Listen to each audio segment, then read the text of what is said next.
5th December 2024 মানেই Pushpa day. বুঝে গেছো তো? হ্যাঁ, পুষ্পা 2 দেখতে যাচ্ছি। যাওয়ার আগে একটু পেট পুজো করে নিলাম, কারণ 3 ঘন্টা 15 মিনিটের মুভি।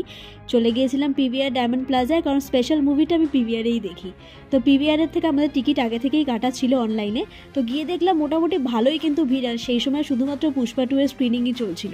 তো ভিতরে তোমরা দেখতেই পাচ্ছ যে কীরকম ভিড়, একদম অল্প অল্প পা ফেলে ঢুকতে হচ্ছে। মোটামুটি শো হাউসফুল ছিল, বাট পুরোপুরি ছিল না, প্রায় বলতে পারো প্রায়।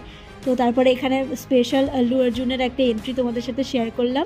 তার আগে একটা ছোট্ট স্পয়লার দিয়ে দিই, পুষ্পা 3 কিন্তু আসছে। সেটাও আশা করি এরকম 3 বছর নাগাদ এর শেষেই হয়তো আসবে। সেটার কোনো টাইমিং বা ডেট কোনো কিছুই জানানো হয়নি, আমি জাস্ট অ্যাজ একটা আইডিয়া করে বললাম, অ্যাজ অ্যান আইডিয়া। তো এখানে দেখতে পাচ্ছ, তোমাদের সাথে কিছু সিন শেয়ার করে নিলাম। তারপরে মুভি শেষ করে চলে গেছিলাম আমরা হোটেল তাজ, ওটা ওইখানেই দমদমের ওখানেই খেতে। রাতের ডিনারটা আমরা সেখান থেকে সেরে নিলাম। প্রসূন সেনকার কিচ্ছু খায়নি, কারণ ওর প্রচণ্ড মাথা যন্ত্রণা ছিল, তাই এইটুকু ডিনার কমপ্লিট করে বাড়ি চলে এসেছিলাম।